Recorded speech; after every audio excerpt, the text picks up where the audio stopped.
Hello guys and gals, me Mudahar, and today I want to again talk about MrBeast.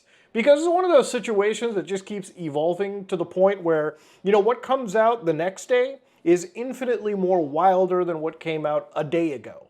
Now, for anybody that needs a refresher on the situation, MrBeast and his company was basically thrown into the wildfire of the internet because one large YouTuber at this point, almost 500,000 subscribers now, Dogpack404, uploaded a video where he exposed the MrBeast company and went to town basically covering some of their wilder practices, right? Alleged practices like illegal lotteries, for instance, and the fact that NDAs were being used to silence people from talking about situations that NDAs wouldn't even be applicable for, such as alleged crimes. Now, Dogpack404 came out with a second video on the whole situation, where he premiered it and he showcased, for a large part, an interview with an individual known as Jake Weddle. Jake Weddle would discuss, effectively, one of his, experiences in the MrBeast productions. I'm not joking, seriously bad production standards, okay? Like situations where he felt that he wasn't safe on set, he felt that there weren't, precautions being properly met, and in some cases, he feels traumatized from that experience in MrBeast for a paycheck that probably isn't worth the trauma. Now, towards the tail end of this video is a very, very serious situation that completely moves this whole MrBeast stuff to the next level. Now, while this Dogpack404 stuff was going on, obviously last week, 2 weeks ago, we even saw Chris Tyson, one of the big key members at MrBeast at one point, who basically was exposed, through chat logs, alleged chat logs, and their behavior to be creepy, allegedly, towards minors, okay? Now, obviously, this is a situation where you start to look into this person, and you start to see that they're a huge fan of a lowly con artist known as Shadman, and they would have art of this person allegedly up on their walls. And it was just a whole situation where, MrBeast, Jimmy, actually ended up severing ties with Ava Tyson. But of course, that was just one part of the MrBeast thing. Jimmy, who is the face of the entire MrBeast organization, is now, unfortunately, put into some of the most insane limelight that you can imagine. One where I really don't think there is any good answer out of it. So towards the tail end of this MrBeast situation, Jake here actually exposes that there was one employee at the MrBeast headquarters that apparently had a very serious conviction on record, and apparently was still employed at the company, even though they apparently full well knew of this person's serious conviction. Listen to this. Someone pees in public, you're on the registry, you get it. You can still have a job after you're on the, that's one thing. You go to prison, you get rehabilitated, that's one thing. If you do your time, that's fine. I think there should be rehabilitation in this country. But that guy, from what I hear, I can't confirm or deny, from what I hear, he's on the registry for doing some not great stuff to some underage people. So that's a very, very, very serious allegation. And obviously something like this would require some actual serious proof in the situation. So obviously, putting the old detective hat on, one of the people who was basically going up against Jimmy, Jake the Viking here, actually had a lot to say about this story. Here's the truth. Yes, Delaware is my brother-in-law. Yes, he is a RSO, registered offender, by the way. When he was 21, a 16-year-old girl accused him and others of SA. When she was 11, Delaware took a plea deal. That's why there's no jail time, but he still had to register. His nickname isn't Delaware because he can't go back to Delaware. He's from Delaware. That's the dumbest thing I've ever heard. He's been back several times. He was hired before I was, and was actually the reason I got hired at MrBeast. Before being hired, Delaware sat down with Jimmy and Sue, Jimmy's mom, and explained to them everything. So yeah, Jimmy knew. But again, this incident happened in 2010. Delaware was hired in 2017 and 2018. Delaware was also let go from the company before I was. Delaware was supposed to be a behind-the-scenes manager, but in a couple videos, he was asked to participate because we needed people. He was reluctant, especially in the straitjacket video, because of his charges. And that's why he wore the mask. Delaware's charges are set to be dropped this fall. Now, it's interesting when people say charges are dropped. I think the proper term would probably be expunged. I don't think charges ever really get dropped like this, especially when you got like a conviction that you've pled to. Delaware has been nothing but a good person, an amazing husband to my sister, and the best father to my 2 nieces that I could ever ask for. They want no part in this and just want to live their lives away from the limelight. I understand why anyone would be upset and frustrated over these allegations, and I do not blame them.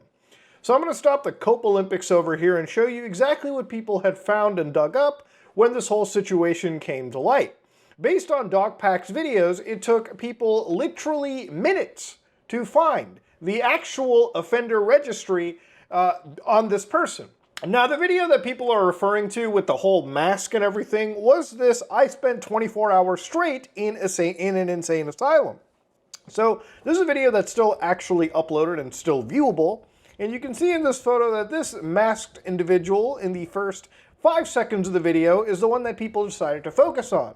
So within 5 minutes, people had looked into the offender registry and started to find this individual. So if you look at the masked individual and you look at this mugshot over here, there is some belief that, yes, this is the same person, okay? Allegedly. Now, of course, if you read through the offender registry in this situation, what has been pled to is actually quite disgusting. So right here, you can see that the description is registered as a result of out-of-state conviction. The conviction was the R word, 4th degree, by the way, with a victim less than 18. The victim's age was 11 and the offender's age was 16. Now, people will say that, oh, but Muda, they were minors, both of them. In fact, this one guy says, hey, the guy was also a minor when the crime was said to have occurred. Doesn't justify his actions, but leaving out context is shitty. Yeah, it doesn't justify actions. Here's an extra pair of context there.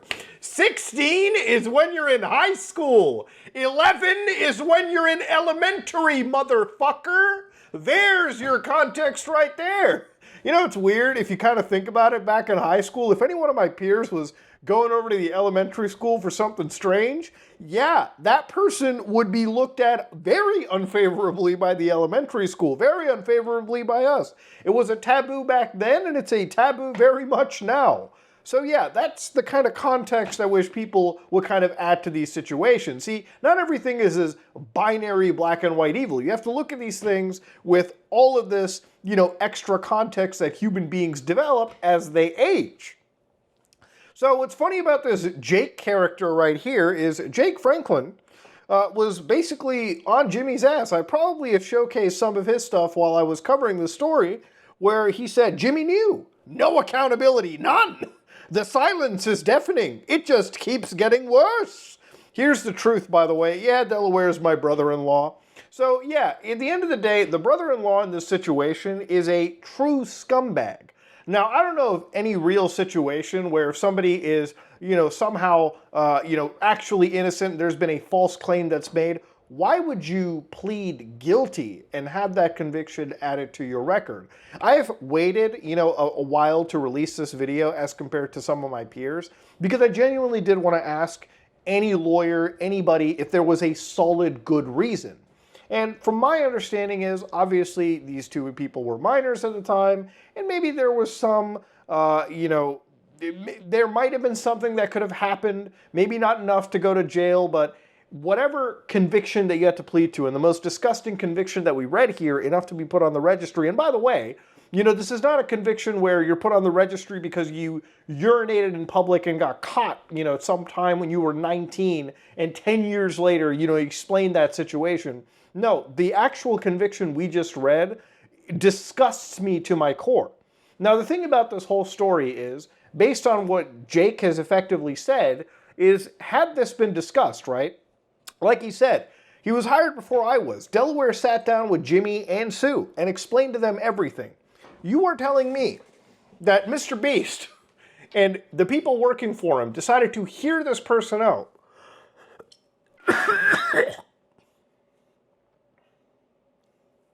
Sorry, you read a conviction like that, it's disgusting. You're telling me you sit across somebody and you hear them out and you read their rap sheet? What did you have to hear to even consider hiring this person? Jimmy, Mr. Beast, is somebody that produces content that is aimed towards children. There is, in my opinion, no good response that you can give that could satiate anybody. This is not just disgusting and immoral. This is just shocking that somebody like Mr. Beast or anybody in the company would just hire somebody. And you know, you don't need suits or fancy HR guys or corporate individuals to tell you that this is a bad idea. This is just something that even if you were a gang of the most unprofessional people with the largest YouTube channel at the time or the largest growing channel, you would realize this is a hire that you probably should never make in a million years. And this makes the context of this guy wearing this mask in the video even more harrowing. You hire a guy, you bring him into the team, and you're telling me if you know about this person's history, allegedly if that's how the story goes, the mask stuff is extra sociopathy on top of it. You know the person you've hired is in the wrong. You know you brought him in is in the wrong. And people who will say that, yeah, this person went to prison, or this person, I guess, did their time and they pled guilty or whatever. At the end of the day, if you plead guilty to committing this crime, I'm going to sit there and reasonably believe something has happened that can't be reversed. And in that situation, I really think when it comes to crimes involving children, this is my personal belief, hot take if it may be, you should go to life in prison, or, you know, in some cases, places do capital punishments. I am not necessarily sympathetic to, I don't even have any opposition to that kind of stuff. This is some of the worst crimes that you can get onto. And that's just where I stand on it. Disagree if you want to disagree. Now, because of this whole situation blowing up the way that it has, obviously, you know, a question that people have asked is, how much has this actually affected the MrBeast brand, so to speak? So if you go to MrBeast's channel and you look at, you know, a video from 6 days ago in the midst of all of this controversy, the video did 131 million views, okay? Meaning that, you know, as far as Jimmy's videos have gone, they've done pretty well. This is a very well-to-do video. Even comparing it to a video where he actually had 50 of very large YouTubers participate and add in extra viewership because of those large numbers, he still did very well here. Now, obviously, many people have looked into this video and used an extension on Chrome that basically told a lot of people that, hey, this guy got 2 million something dislikes. Now, in reality, apparently, according to Jimmy, the video is doing so well that it's got 98 to 99% like to dislike. And one of the things with this extension is if you have a Chrome extension that tells you dislikes, it's not accurate whatsoever. YouTube's API does not report dislikes whatsoever, so anytime you come across an extension, all it does is take dislikes that have been calculated in a registry that it has for users who also use a similar extension or that same extension, and extrapolates it using math that will obviously not be accurate in any case according to these videos, especially for controversial videos where generally anybody that has a dislike extension probably is somebody that is actively disliking videos. I just wanted to bring that out there because just for the sake of, you know, context and argument and actual research, I feel it's best to understand how this piece of technology works. That said, the video, if you start looking through it, there's been allegations that comments have been deleted. Now, obviously, comments being deleted, there's no way to even prove that, you know, properly, unless you're posting something and your comment gets deleted. Sometimes spam filters act crazy. They will remove comments. I'll have comments removed from my videos. I never moderate my comments. I don't need to. If you ever have a comment deleted from my videos, it might be a spam filter. Or, you know, what I've done is put my docs inside the actual YouTube auto moderation. So if you decide to post my address, then the YouTube bot will jump in and moderate and remove those things. So maybe there is some auto moderation, maybe there is some moderation, but it's not something that anybody can tangibly prove. That being said, what people can prove is throughout all of this, MrBeast has decided to sweep his content and basically hide a lot of these interesting moments that people have been digging up. For instance, when we were looking at that Shadman stuff from the first video, one video that MrBeast posted, tipping pizza delivery guy $10,000, is suspiciously only 10 minutes and 27 seconds long. Now, I have actual video proof from my research, because I save all of the actual, investigation work that we do, just so I can review it back down the road. And also in the event that somebody sues us and they're like, well, do you have the proof? Oh, bitch, we've got proof. If you look at a re-upload of the video from 5 years ago, it's 12 minutes and 43 seconds long. So evidently, something has happened to the MrBeast video where now it's somehow shorter. What happened? Well, apparently MrBeast has started jumping in to the YouTube editor feature and trimming out sections of these videos. So what got trimmed out of the tipping pizza delivery guy's $10,000? Well, after this gentleman shows up with the white shirt with the orange design, you can see Jimmy and that infamous Shadman poster on the wall. Watch this. Dude. I don't even know what I'm saying anymore. Just keep it, man. Yeah. So right here, you can see that this section where obviously you're sitting down ordering food or whatever, Jimmy is in the back over there and the Shadman poster is on the wall. Now, of course, if we play this footage right over here real quick, one thing you'll notice, and this is something obviously cut out, he'll look at that Shadman poster, like he's actually looking at it, so he knows full well that it exists, right? And obviously, Jimmy's not new to the internet. This is pretty much where he's made a lion's share of his money. He knows what that poster is, but that's suspiciously now been cut out of the actual video. If you go to the actual MrBeast content, you can go to this section with this same individual right over here, and you hit play, and all of a sudden, you know, around the time when it's supposed to cut to, you know, the group of guys sitting inside the house, yeah, it cuts right here, and boom, that section was removed out of YouTube. So again, it's stuff like this where I look at it and I think instead of addressing the actual situation, all Jimmy has to do is start cutting out actual content, and over time, the controversy and all of the backlash should just blow right over. Now, it's in this situation that, again, people started looking even deeper. And one of the things that got leaked out, apparently from the company, very confidential, do not distribute, was apparently they are deciding to actually expand the scope of their investigations. And what they're doing is hiring a new chief human resource officer. Awesome. We are bringing in a seasoned leader to help us build a more inclusive environment and a world-class HR team. Mandatory training on safety, harassment, LGBTQ, diversity, sensitivity training, and workplace conduct. Listening sessions, so you can listen to every employee and their experiences and idea. Anonymous reviewing, external reviews. You know, all of this basically means nothing. On the beginning intro point to this video, when we're talking about the hiring of an individual that has an actual serious conviction on record, okay? You know, we live in a world where once you've been convicted of a crime, if you're ever a felon, getting a job is very difficult, okay? And sometimes, obviously, I can understand if you're somebody that has been to prison and you've done your time. I believe there are some crimes where obviously you can be rehabilitated from and you can pay your debt to society. When there's crimes involving children that people have convictions on the record, right?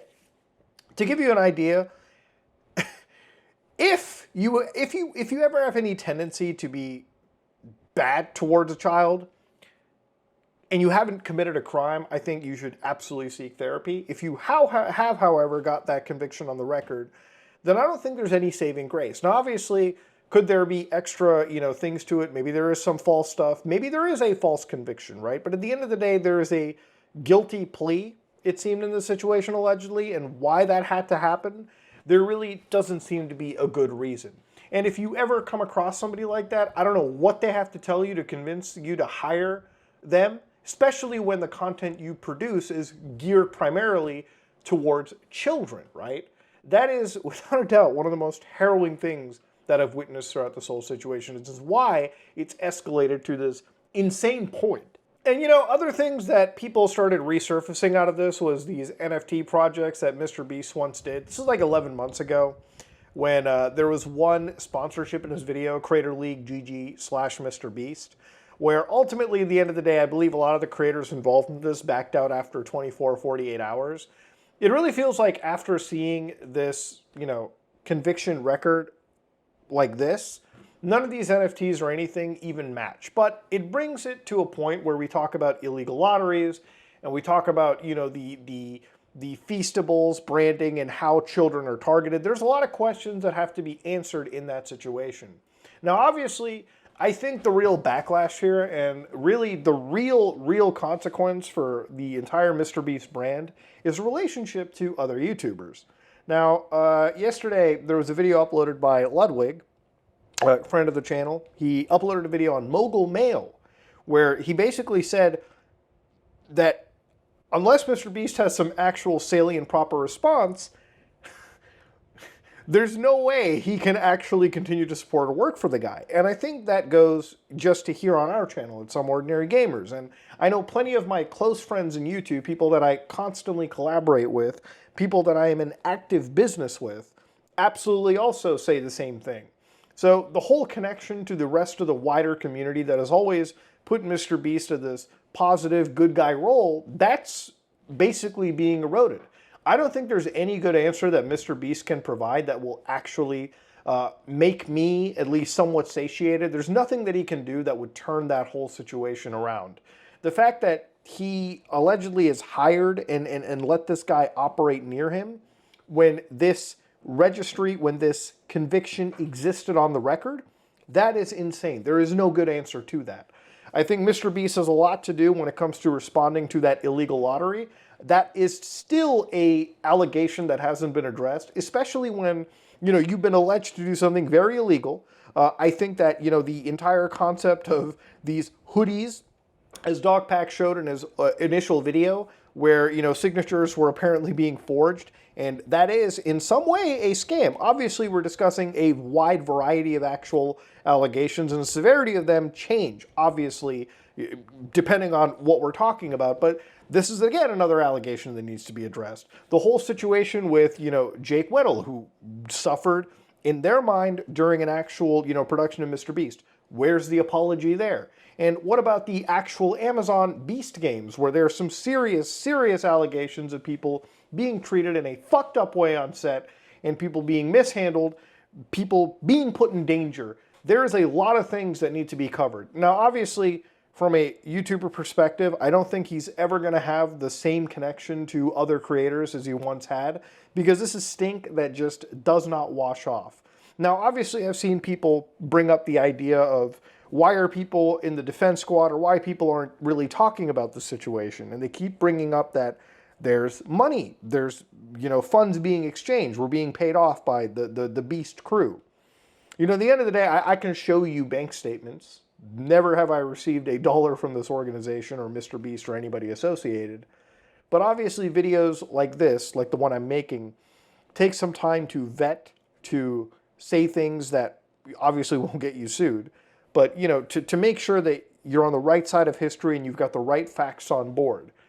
And based on everything that we've seen, this whole Delaware stuff, that is the final straw, okay? That is the one thing that, in my opinion, you can't come back from.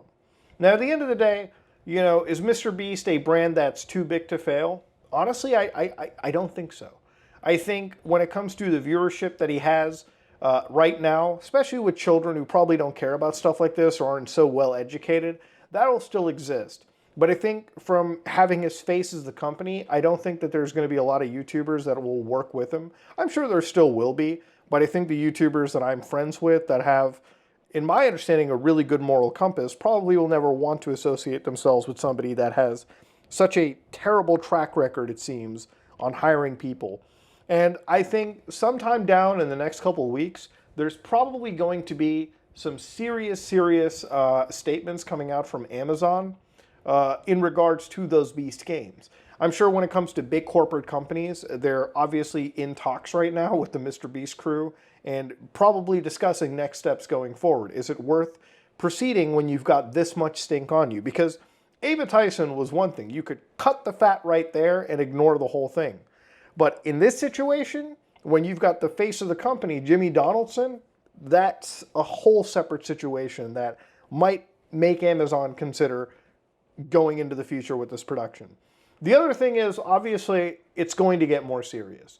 And when I say that, I mean that Dogpack 404, based on my discussions and even my own talk with him, the third part is coming. And the third part alleges that there might be concealment of actual serious misconduct. And here's the thing.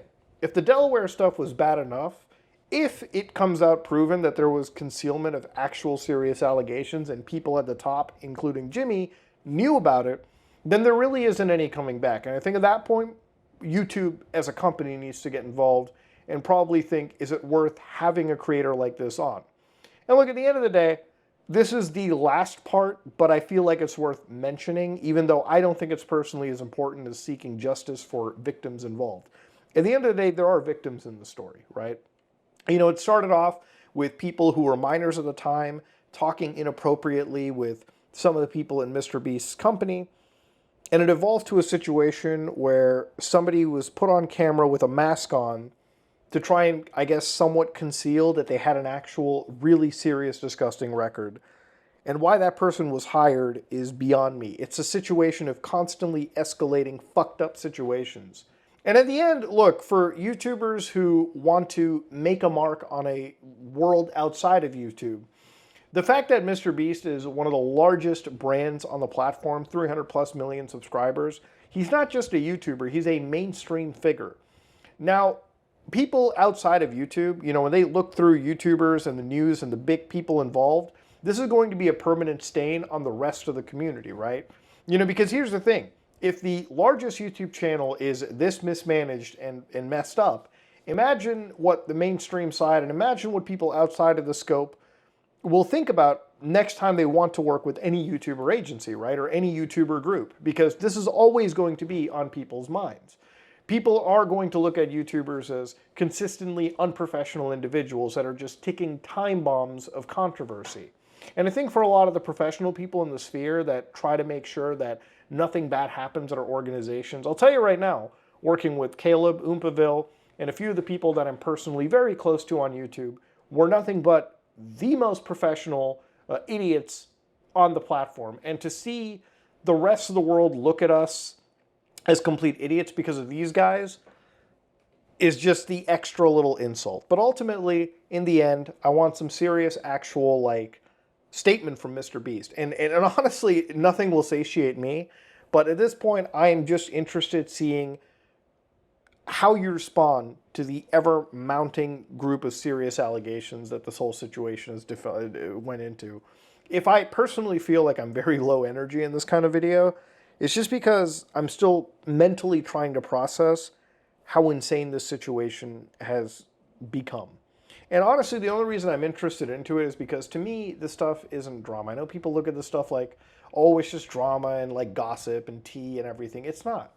You know, this is a situation that unfortunately affects all of YouTube. It really does. It affects every creator on the platform in terms of our public perception with the rest of the outside world, outside of the scope of YouTube.